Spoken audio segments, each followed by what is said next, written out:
Dude, we are going to energize the country. We need to wake up and smell the coffee. The independence case is a powerful one. Another future's possible, but we've got to fight for it.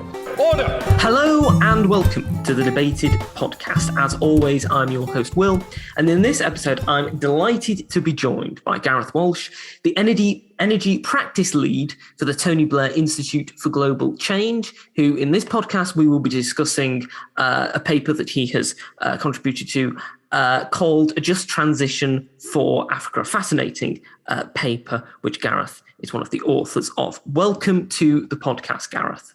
Hi, Will. Thanks very much. Thank you. It's great to have you on, Gareth. And the first question that I would like to ask you is, how did you first get involved with the Tony Blair Institute for Global Change? I guess for the first 10 years of my career, I worked with utilities, largely in the West. So UK, Australia, US, a little bit of work on financing, power trading, and then worked for the UK energy regulator, Ofgem. And during this time, I got the chance to do some work in Kenya and Indonesia on the energy sector. And that sort of helped to shape a decision on my part that I wanted to do some work in Africa. And I mean, it's partially that cliche about making an impact, but I guess, to be honest, more selfishly and more importantly for me, it was the work, the interest in the work to sort of build a system, have that kind of view across a whole power system, as opposed to being in the UK, where it's very fragmented, and you're only ever really looking at one piece of the puzzle. So I went and did a master's in Cape Town, actually, energy and development studies, and then through a friend I heard about the Tony Blair Institute, and at the time Tony was speaking to President Kagame of Rwanda about supporting their energy sector. They only about 20% of the country had access to power. They had huge power deficits. And I got in touch with the Institute. And then a few weeks later, I was off to Rwanda for what was supposed to be about an 18-month assignment. And I've been here since. So that was 2012. So it's a decade. A very long 18 months, really, isn't it? Long 18 months, yeah. So the paper that we're going to be discussing today, as I just mentioned, is called A Just Transition for Africa. So could you tell the listeners how this particular paper came about? Yeah, so since I joined the Institute in 2012, we've grown in terms of our presence across Africa. We're currently working with 18 presidents and countries across the continent. And if I'm completely honest, until a couple of years ago, climate was not really a priority of the presidents and the governments that we worked with. It was always jobs, energy. So 600 million people across Africa don't have access to electricity, agriculture, food security, but avoiding emissions was never really a priority, which I think is understandable when you consider that Africa only contributes about 3% of global emissions. But recently, over the last couple of years, really, we've sort of seen an increasing recognition of climate's impact on the development of the countries we work in. So I think in two ways, really. First, the impact of climate change itself. It's worth being clear again. This isn't really a challenge of Africa's making, but Africa is in the front line of the impact. And I think nowhere is this more sort of viscerally clear than the example of Lake Chad. So Lake Chad is around sort of Nigeria, Chad, Niger, across the Sahel, a sort of key source of water and key to the livelihoods of about 40 or 50 million people. Temperatures there are rising about 50% more than they're rising across the rest of the globe. And since the 70s, this lake has reduced to about a fifth of its original size. And now it's one of the most food insecure parts of the world, with about 500,000 children suffering from acute malnutrition around there. There are other examples in countries that we work in. So Hurricane Ida, which impacted Mozambique, Malawi, and Zimbabwe back in 2019. And at a macro level, AFDB estimate that over the next 30 years, Africa's GDP will be about 20% lower than it otherwise would have been as a consequence of climate change. So there's definitely that angle of governments recognizing the impact that climate change is set to have on them.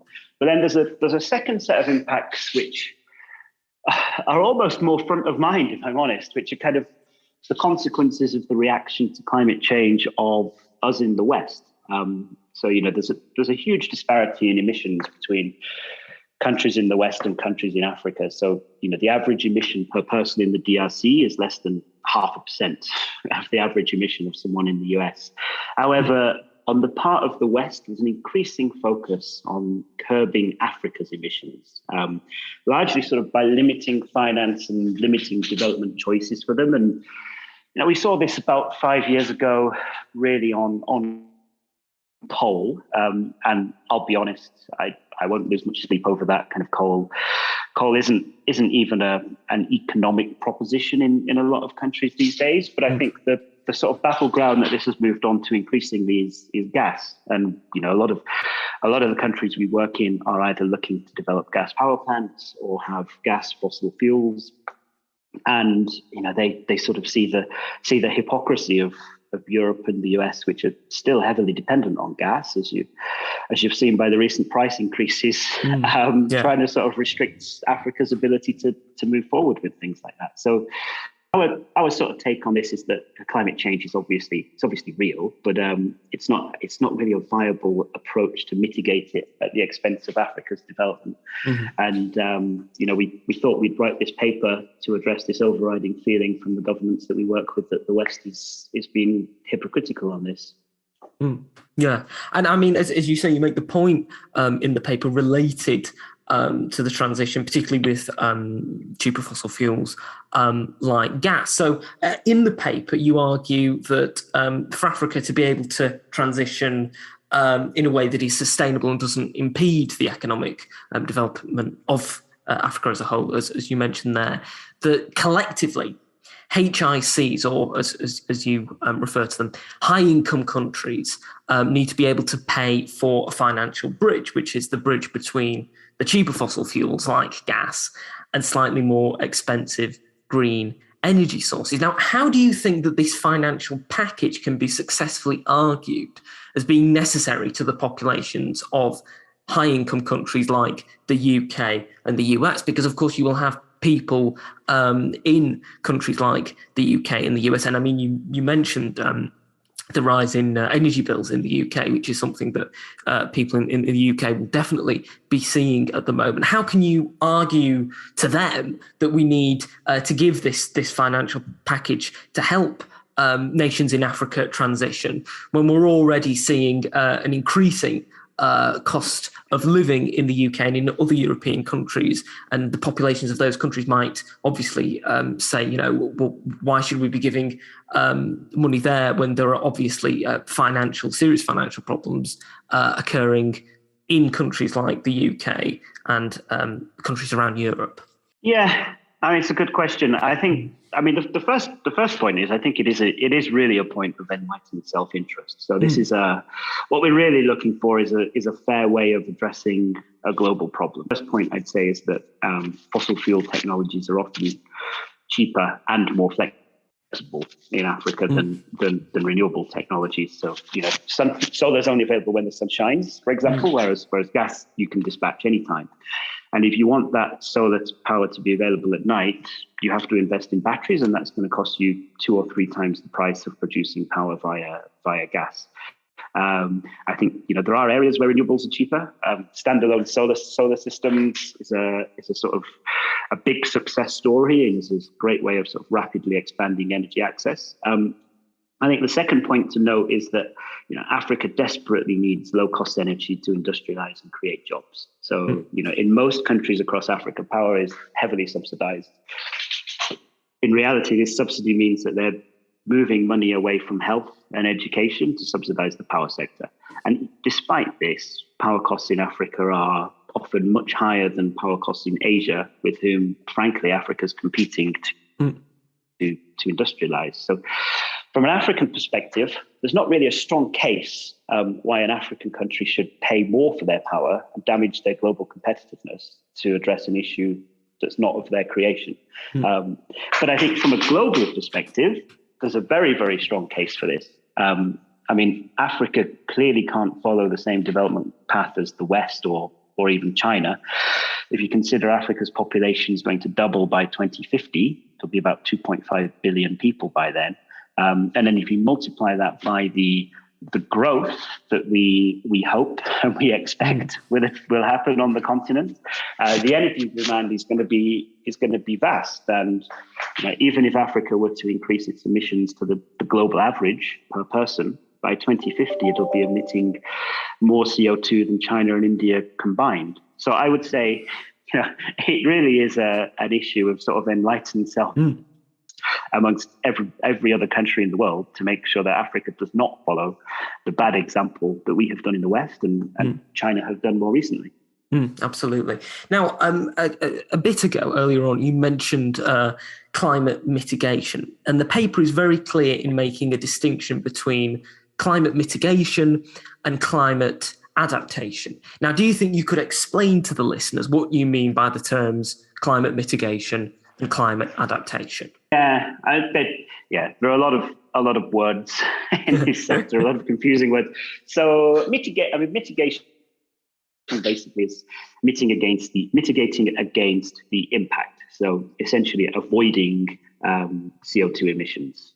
On that, obviously, Africa's contribution to these emissions is disproportionately small.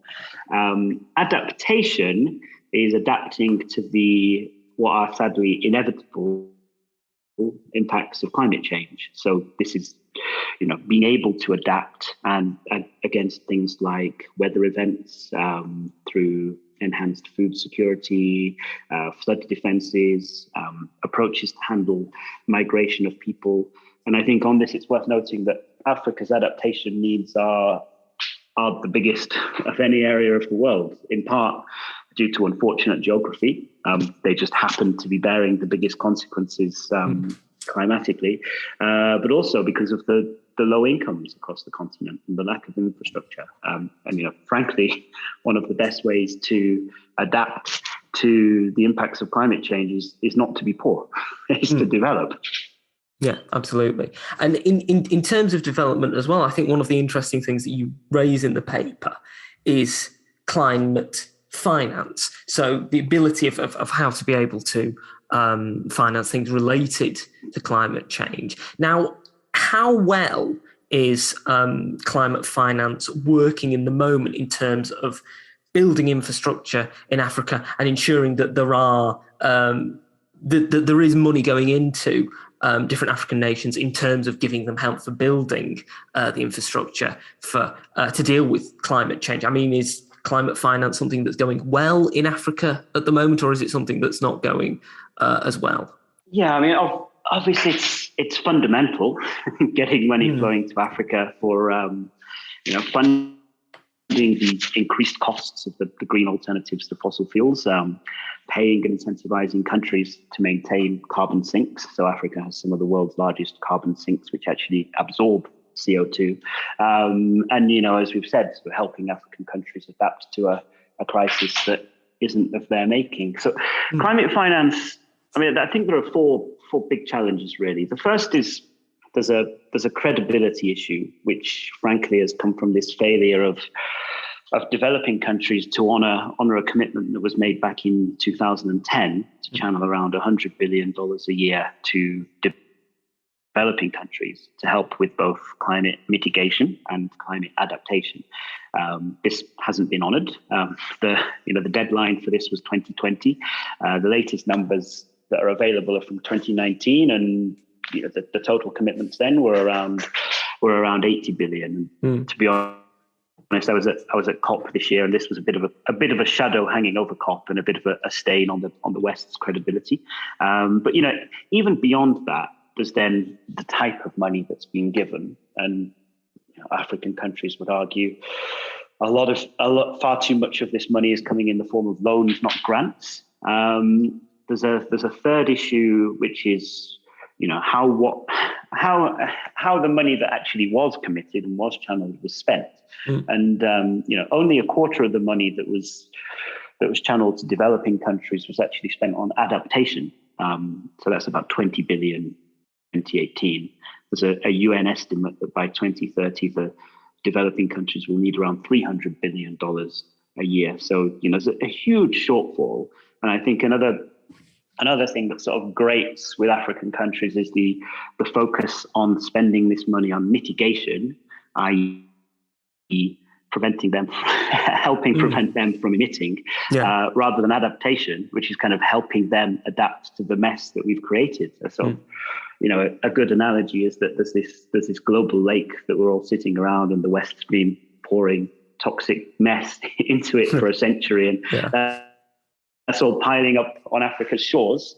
And our focus is on telling them not to pollute rather than helping them sort of adapt to the mess that we've created. I think there's one final issue, and I think this is very important sort of looking forward, in that there's been a heavy reliance, historically, for the last 10 years or so, there's been a heavy reliance on this concept of blended finance, particularly on developing infrastructure across Africa. And this sort of came out of this billions to trillions agenda, which sort of started from the perspective that development finance is limited, but there are huge pools of private capital in the world. And what we should be doing is using this development finance as much as possible to leverage that private capital. So, de-risk investments to bring that private capital on board. And it's a very sensible approach. If you look at, the magnitude of these different pools of capital, development finance is ultimately going to be limited. It has a ceiling, so it's a very, very sensible approach. However, to be honest, it's had its failings. So this approach has been adopted on infrastructure, as I say, for the last 10 years or so. And there are a couple of major challenges. I mean, the first one is that the leverage, if you like, is very low. So by leverage, I mean the volume of private finance that we're attracting for each pound of development finance that we put in is actually quite low. And most estimates are that this is less than one. So, for every dollar that we put in of development finance, we're not even managing to match it by mobilizing private finance. And then the second big challenge with this, and this is going to be particularly acute as it relates to climate change, is that when you're bringing private capital in, there's inevitably a focus on projects that can be turned into a profit. So if you look at what's happened on the infrastructure side, we've reasonably significant levels of finance have been channeled into power generation, for example, where there are pretty standard terms through which a private investor can generate a return.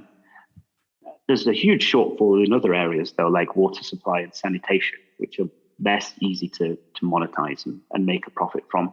And I think this issue of blended finance is still considered, and I think rightly, as one of the solutions to climate finance moving forward. But I think it's a pretty big risk to sort of just move forward sort of business as usual without taking a sort of serious look at some of the failings and some of the challenges that we've encountered to date on the infrastructure side. Absolutely. And I think one of the things, I mean, you mentioned this earlier in terms of obviously, African countries see a certain hypocrisy in that the West has been using energy sources that have damaged the climate as means of improving themselves economically and building themselves up, and now having a sort of a go or criticizing African countries for doing the same. And one particular country that you focus on and highlight in the report is Mozambique, which is used as an example of a nation that is profiting particularly from gas in terms of helping its GDP, and which of course then helps the people of Mozambique by raising living standards and improving the overall financial state of the nation. So in terms of nations like Mozambique, how do you think that it can convince countries like Mozambique that are getting financial rewards from the fossil fuel sector to move to renewables? I mean, I perhaps controversially think that in the short term we shouldn't. I think it's worth a bit of context here, right? So Mozambique is a country of 30 million people.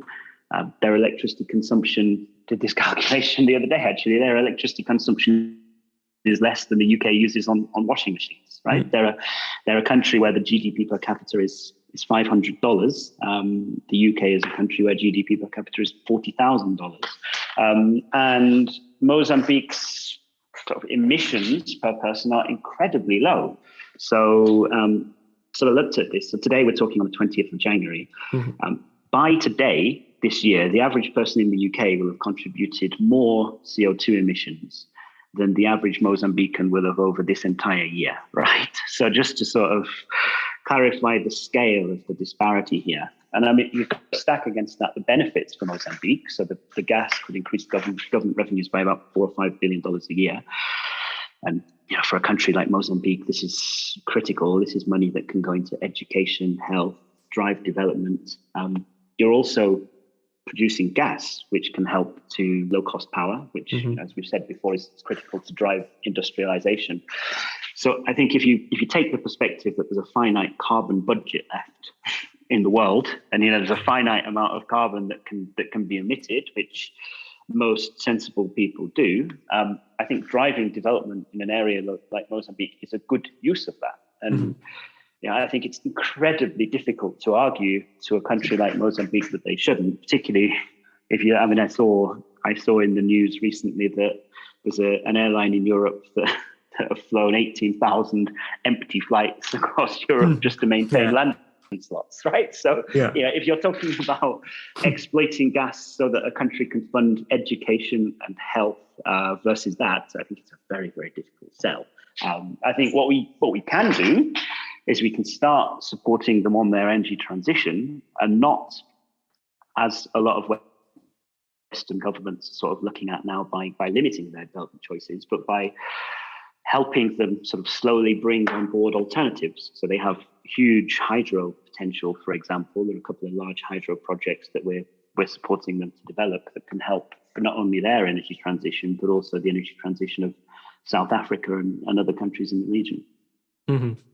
And it's interesting, as you say as well, that Mozambique is a nation that is obviously using gas to be able to help its citizens and to improve itself financially. So therefore, do you think that Mozambique is a good example of a nation that is using not as harsh fossil fuels like coal, but is using gas to help increase its GDP and keep itself functioning? And do you think, therefore, that it's going to be an important example of how nations that are still using a lot of coal, which obviously cause a hell of a lot of emissions, Mozambique is a great example of a nation that is using a less harsh fossil fuel to improve itself, and that Mozambique's example will convince other countries that are using things like coal to transition to gas, and then eventually transition to renewable energy. Yeah, I mean, gas. So gas is very important for the transition for a couple of reasons. As you say, it's not coal. It's sort of per unit of energy per kilowatt hour. It's around half as environmentally damaging as coal. But it is also an enabler of the transition to renewables. So producing power from gas is a very, very flexible way of producing power. You can fire up and fire down a gas turbine pretty quickly. So gas is perfect to offset the variability of renewables like wind and solar. So when the wind isn't blowing or the sun's not shining, you can fire up the gas turbines. I think Mozambique's role in the energy transition can probably be considered a little bit closer to home. So if you look at the sub-region in which Mozambique exists, South Africa's heavily dependent on coal. One of the bright spots of COP was this sort of $8.5 billion global commitment to support South Africa's transition away from coal. And gas, along with renewables, is going to be a key part of that transition. Also, Mozambique's gas has a major role to play to support existing hydro. So neighboring countries like Zambia and Malawi have a significant number of dams that they rely on for their power. And as a consequence of climate change, in many ways, the output of these dams is decreasing. A lot of this is actually of our making, to be honest, in the West. So gas can actually help to offset this, balance this, and address that. I think on this, there's one of the very important aspect that often gets overlooked, which is cooking. So the vast majority of Africa still relies on wood and charcoal to cook. Mm-hmm. And this is extremely polluting. If you can imagine burning blocks of wood inside your house or burning charcoal inside your house, is extremely polluting. And globally, this leads to around 4 million premature deaths a year. 600,000 children die a year as a consequence of indoor cooking with wood and charcoal. And gas is basically the primary technology to shift away from that. I mean, most houses in Europe or the US to rely on gas for cooking. So I think to tell a country like Mozambique that they can't develop gas when there are 600,000 children across the world dying from burning wood in their houses is again quite a difficult position to take. Absolutely. The report also highlights Nigeria, because recently there have been financial reforms in Nigeria that have allowed for electricity to be more widely distributed to consumers. Now, how important do you think internal financial reform is for African nations which wish to pursue the goal of greener energy? I mean, so financial reform and addressing basically getting the power sector working, I think is the most important thing. It's step one. Frankly, I think it's more important than just building more renewables. So the kind of very simplistic strategy to decarbonizing a country is to use electricity to power as much of the economy as possible. And you see in the West where it's then used into vehicles and things like that, and then make that electricity as low carbon as possible. That's very simplistically the strategy for decarbonizing a country. But the starting point of that has to be a functioning power sector. So Nigeria is an example of where this is desperately needed, and there's been some progress recently. So in Nigeria, we've been supporting the Vice President's office on power sector reform for a couple of years now. I guess just by way of context, so Nigeria has a population about 3 times that of the UK country, but the country consumes about 1/5 of the power of the UK. 1 in 12 households in Nigeria have a generator when the power is not available, which until recently was very, very often. They fire up the generator and burn diesel, and this diesel is massively polluting, about 3 times more polluting than using power from the grid, and also massively more expensive. So 4 or 5 times more expensive than power from the grid. So kind of addressing this challenge is a massive economic and environmental imperative. So, addressing this, there's been progress recently. Fundamentally, this is a challenge of incentives. So there are distribution companies in Nigeria who they buy the power and then they sell the power to the consumers. And essentially they were not collecting enough money. So they were also buying power for more than they were allowed to sell it for. The price was regulated, which resulted in huge underinvestment in the sector, and also very little incentive, or actually even a negative incentive, for these distribution companies to sell this power. So addressing this is obviously a huge political challenge.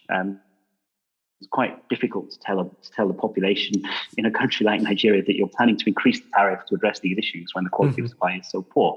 Yeah. So we work with the government to sort of work through the politics of this, which was, as you can imagine, quite a long, complex process. And the conclusion was that we should have a tariff based on the quality of supply. So essentially, customers would pay based on the quality of supply that they were getting. And that's moved forward. And Nigeria is in a situation now where there's about 20% more power is going to be sold through the system this year than was last year. This results in less diesel being burnt in generators. This results in huge savings in terms of CO2. So it's about 3.5 million tons of CO2 being saved. And just for scale, that is equivalent to delivering about 3,000 megawatts, or about $4 billion worth of solar investment, which is more than has been installed across the whole of Africa in the last 6 years. So, getting the fundamental sort of flows of finance right through the power sector, I would say, is the most fundamental issue that needs to be addressed. And if you have a working power sector, it's actually relatively easy then to change what you're putting into it, move away from gas to renewables. But if you don't have a functioning power sector, then it's impossible. You're just wasting money by investing in solar or whatever that might be. I think on the topic of markets, another big area that I think really needs looking at is power trade. So African countries are increasingly becoming interconnected. We have power markets in Europe. There's a similar aspiration across Africa, but trade is very, very limited. And we did an analysis a couple of years ago looking at the potential savings of power trade across West Africa. And, the most important conclusions is if you look at transporting power from countries that have a surplus, be it of gas or be it of renewable power, to countries that either have a deficit or are still reliant on burning diesel and heavy fuel oil, basically the oil that ships are powered from. You could save about $30 billion across the region over this decade, and you could massively reduce emissions. You could reduce emissions to the extent of taking all the UK's diesel cars off the road for a year. This is, to be honest, this is, I think, where the big value is. And I think this is where, the Western countries should be partnering with African countries. The big challenge is to get any of this done, to get markets to work is complex and inherently incredibly political. And one of the challenges that the West have, just being completely candid, I guess, is the sort of the push that they have for renewables, and this kind of taking financing off the table for things like gas is really damaging their relationship and really sort of closing off the space that they have to work in areas like this. Yeah, absolutely.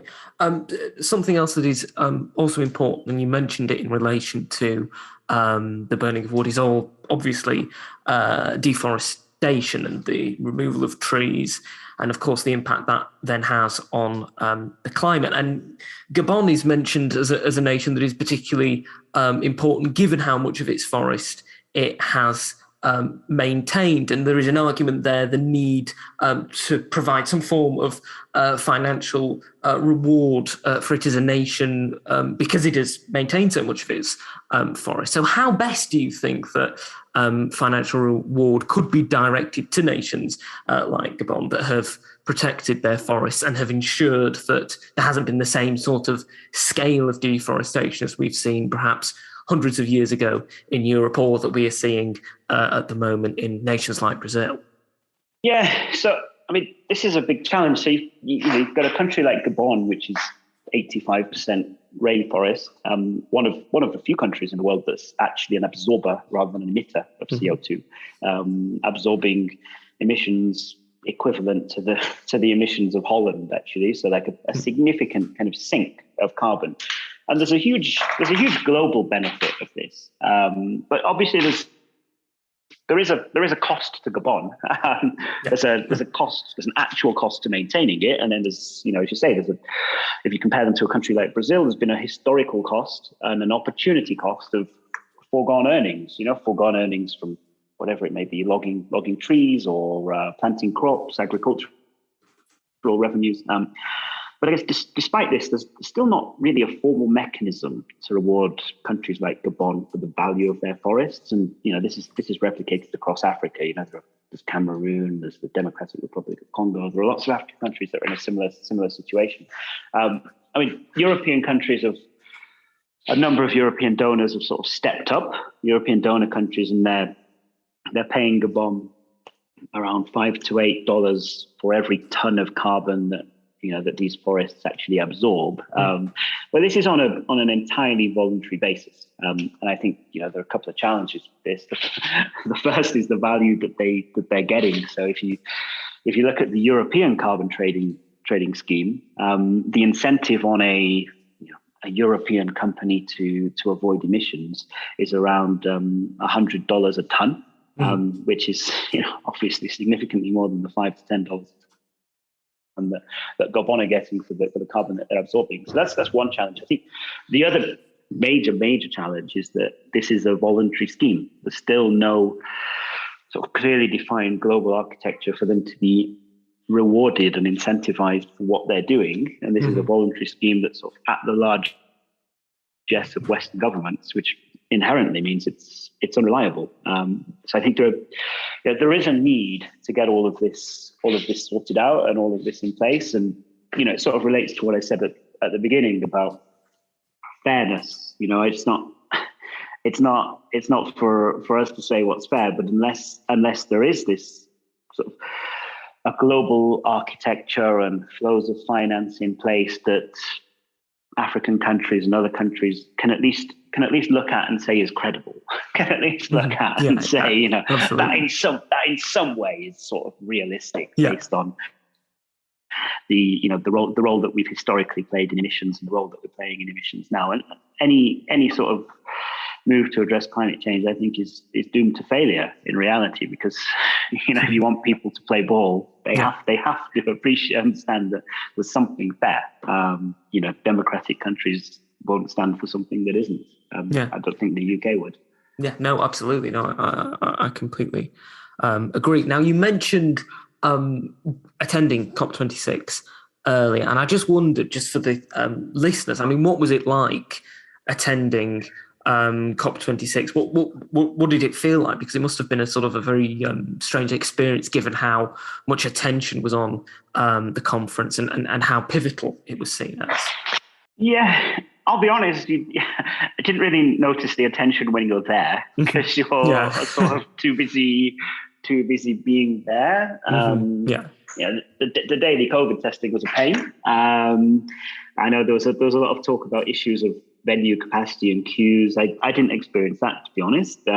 I think the UK did a good job of making sure that people who needed to attend could attend, and people from other countries were vaccinated before they came. I mean, we were there primarily because we had a number of the countries that we work with. We had advisors supporting their delegations, so we're supporting delegations from Sierra Leone, Cote d'Ivoire, Togo.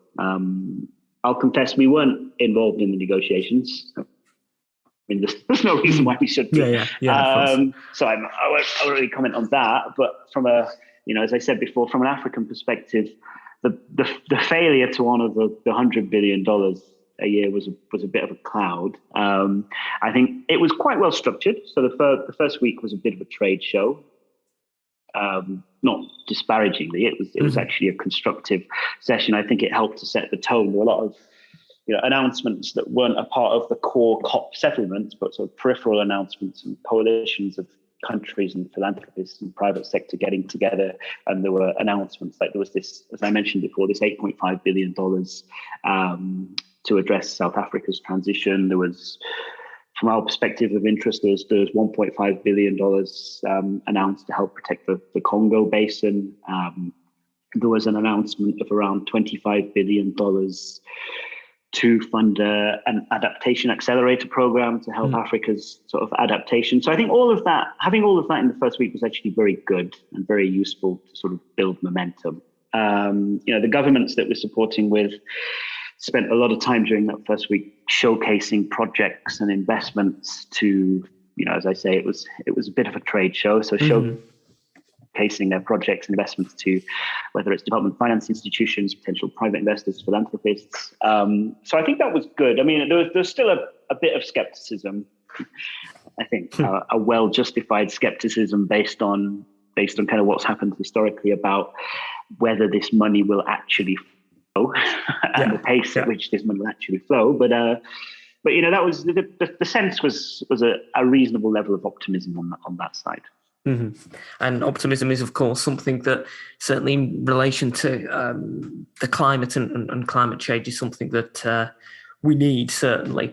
We're coming towards the end of the podcast, Gareth. It's been fantastic to have you on, and I have one final question. We've, of course, been discussing climate change primarily in Africa and how to deal with it, but obviously it is something that affects the entire world and affects everyone living on Earth. So my final question to you is this: if you could magically click your fingers and change one thing about global climate policy, what would it be? Yeah, I think it's what we've been discussing. I think it's a fair getting a global architecture established that every country can regard as fair. If you look historically, there's a huge disparity now in terms of emissions per person in different countries.